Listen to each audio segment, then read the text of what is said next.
John, a lot of interesting news since we last spoke to you in the world of sports. First off, you've got a great book out there. And I am, quote unquote, reading it. I'm actually listening to you tell me the story.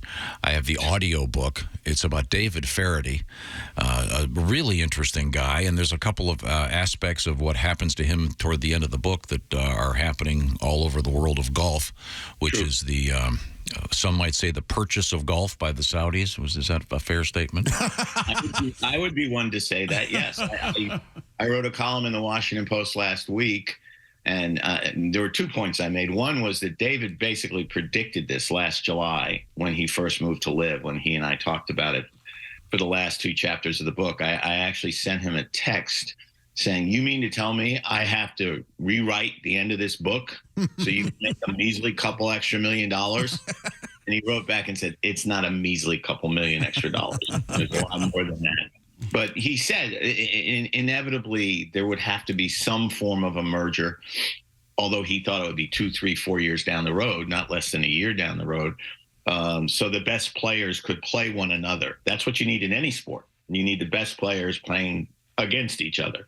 And that's what presumably they're going to have now with this acquisition, merger, whatever you call it. But the commissioner of golf now is Mohammed bin Salman. The Saudi crown prince. He's basically in charge. Jay Monahan has ceded his power and his authority. And you know why he did it, Tom? You'll be shocked. I'm guessing a private jet and a bale of money. M-O-N-E-Y. As the great Don Ohlmeyer said years ago, the answer to all your questions is money. And that is surely the case here.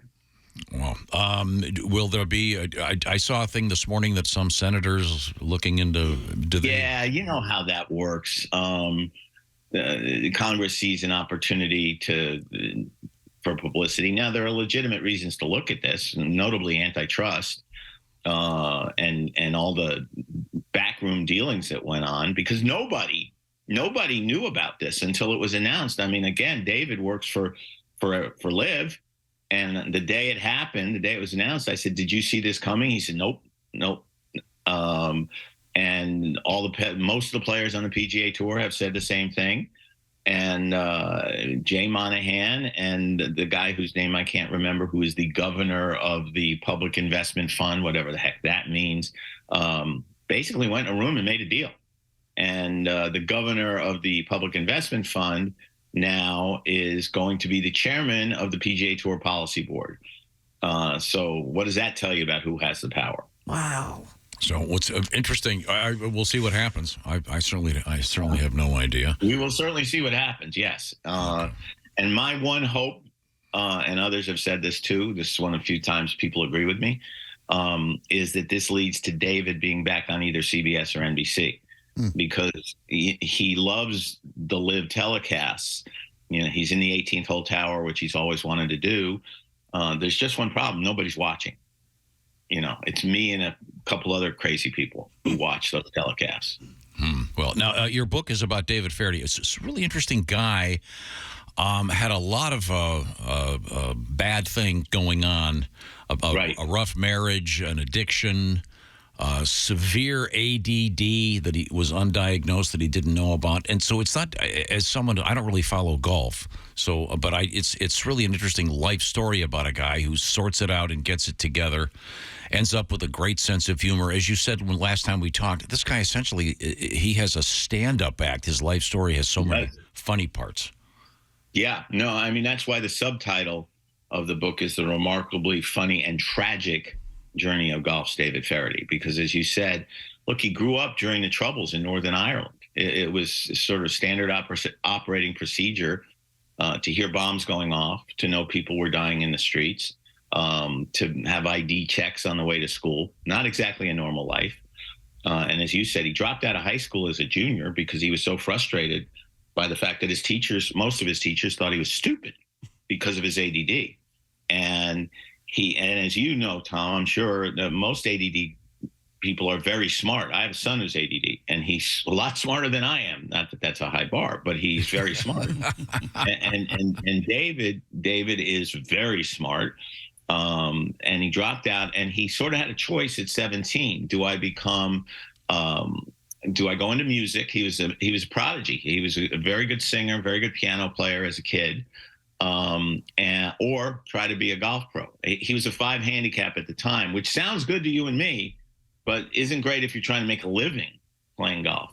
And yet he worked his way to making the European Tour at 22, became a Ryder Cupper, beat Payne Stewart in the singles in the famous War by the Shore, was a very good player. And then a combination of injuries to his back and his elbows, alcoholism, drug addiction, and his marriage ruined his playing career. But Gary McCord discovered him in a locker room during a rain delay telling stories and asked him to come sit in the tower with him the next day. Gary was working for CBS at the time.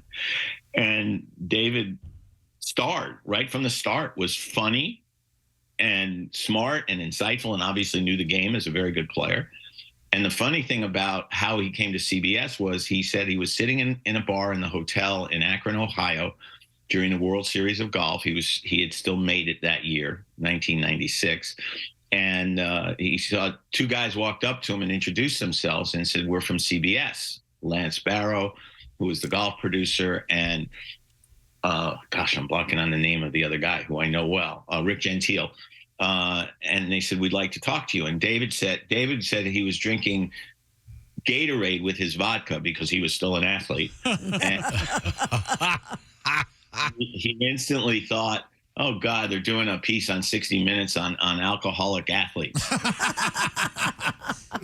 But they offered him a job instead, and the rest is sort of history. He became a star almost right away. And I'll add this one other note that you probably noticed, Tom. He's one of the few guys in the history of the planet who Tiger Woods liked. Yeah. Because he was always walking with the last group on Sunday for CBS, and Tiger Woods was almost always in the last group because he was leading the tournament.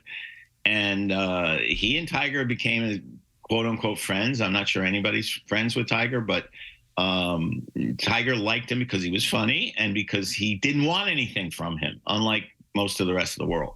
Well, have you ever played golf with David Feherty? No, because by the time I got to know him well, he wasn't playing anymore because of all his injuries. I saw him play up close at qualifying school in 1993 when I was doing a Good Walk Spoiled, because he'd come over. His wife had left him and moved to Dallas with their 2 small children. He got home from a tournament. There was a note on the table: "Moved to Dallas." Saw that. God. Yeah. And Wow. he wanted to be with his 2 little boys, so he moved to Dallas and had to go through PGA Tour qualifying school, even though he was a star on the European Tour. And that's when I first met him, and then got to know him better and began to realize how funny he was during the British Open in 1994 when he finished 4th. But became close to him when David became a part of the charity golf tournament that Tom Watson and I ran for ALS Research, because he and Tom were very close. Tom was the one who helped him get to an AA meeting in 2006 that was key in David's becoming sober. And Tom's an alcoholic too. And David would come and speak. He couldn't play, but he would come and speak at our dinner every year. And I swear to God, he was so funny that there are 2 people I've seen in my life who could literally put people on the floor laughing. One was Jim Valvano, the late great basketball coach, who, by the way, is going in the Hall of Fame in August, and David. And Steve Bisciotti, the owner of the Ravens, always took part in the tournament. And after the first time that David spoke, he walked up to me afterwards and said, "If you can get him to fly in to speak to friends of mine in my owner's box before a Ravens game, I'll give the charity another $50,000. So I went to David and asked him, and he said, $50,000 for this charity? Of course I'll do it. And when he flew in that day, I picked him up at the airport, and I said, "Do me a favor before I forget, give me your airplane ticket receipt so we can reimburse you." And he said, "No." And I said, "What do you mean, no?" He said, "I'm not taking money from the charity."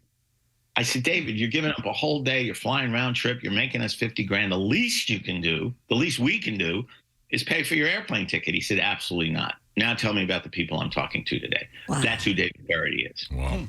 And your new book is about David Feherty. What else are you thinking about in the world of sports these days? Do you have trouble keeping up? I can't keep up with anything in my life. How do you keep up with you are being asked to review so many different things in sports.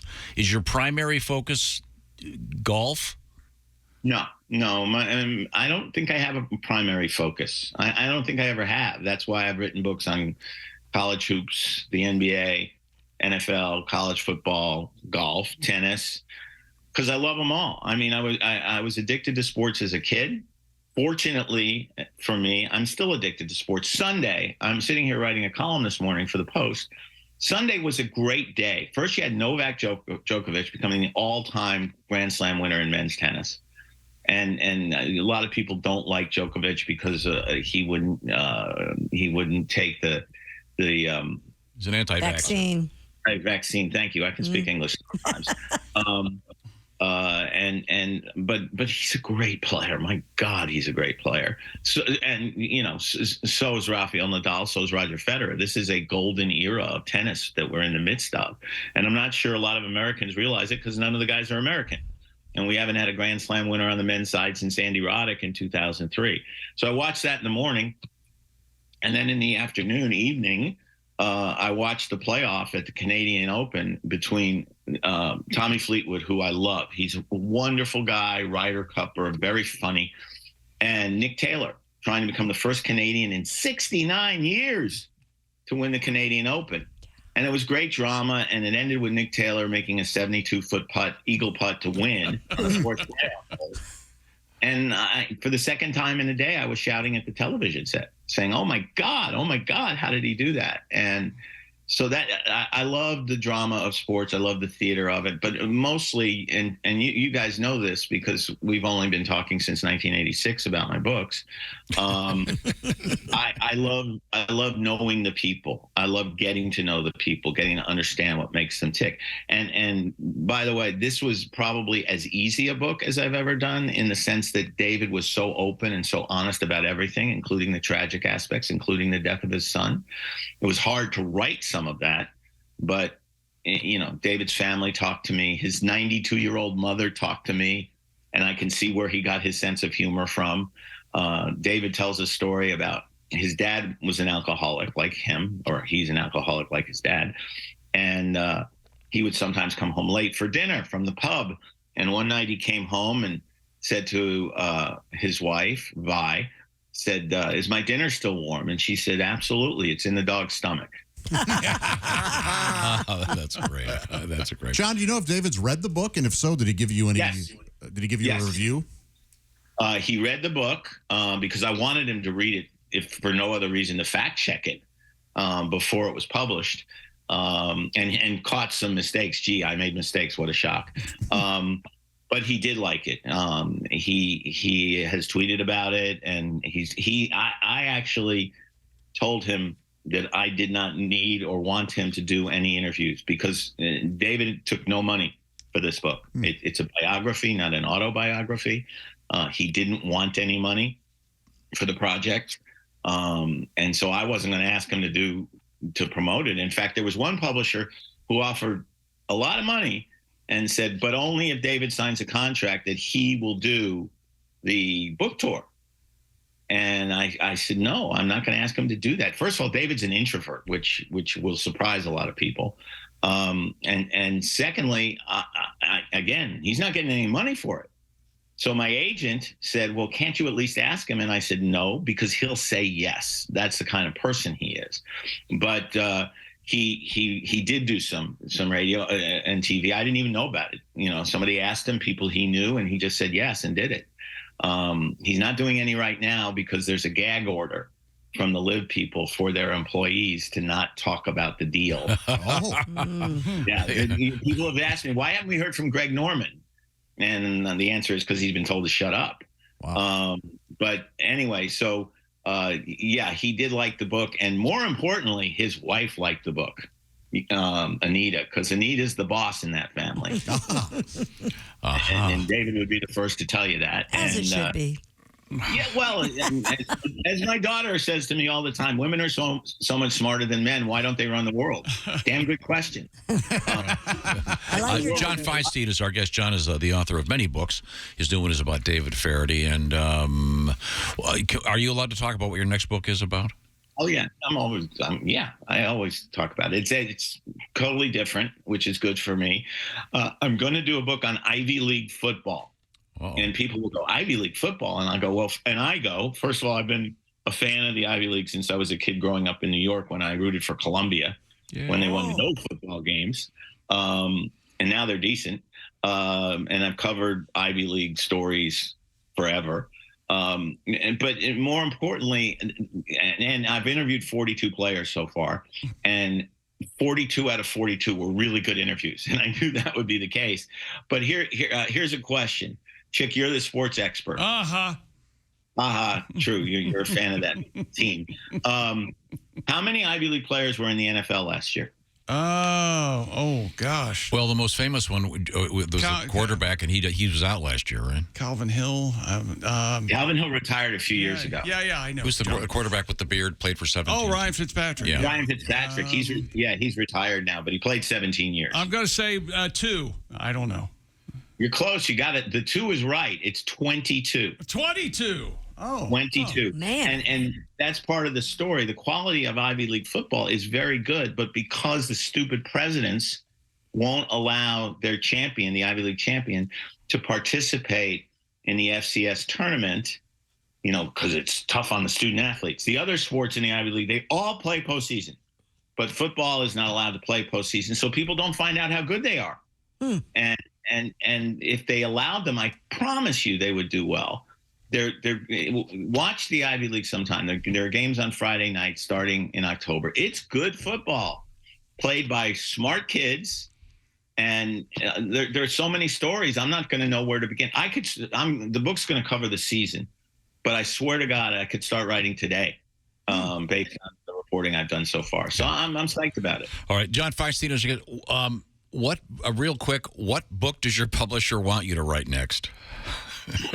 Tiger Woods story, or maybe the LIV they probably love a book on Tiger Woods, a golf book on Donald Trump. But no, they always want big names, and fortunately, David was a big name, and so they jumped at it when David said he was willing to do the book. I always remember what Bob Knight said to me years ago, because I did an interview and I was trying to explain why Bob Knight wanted to do the book. And he said, John, there's a difference between wanting to do something and being willing to do something. And I've always remembered that. And so I will say David was willing to do it. And I'm thrilled that he was. But you know how publishers are, how everybody is. They want big names. But I think I will say this. I've proven that you don't have to be rich and famous to have a story to tell.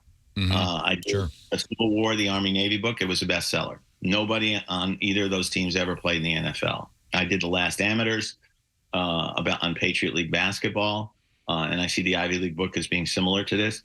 Nobody in the league that year played in the NBA. It was a bestseller. And more recently, I did Where Nobody Knows Your Name, which was about AAA baseball. Bestseller. Okay, last question. What book does your wife want you to write? The book about my retirement. Actually, I've always said that my last book, the last book I'll do, will be on book tours, and then I'll refuse to go on a book tour to promote it. Okay, thanks, John. Boom. Hey, John, it's always a great pleasure. The book's about David Feherty, and it's a great Father's Day gift. You can get it on the usual bookstores, on Amazon, et cetera, et cetera. Thanks, John. Always a pleasure. Thank you, John. Thanks, everybody. See ya. Bye, John.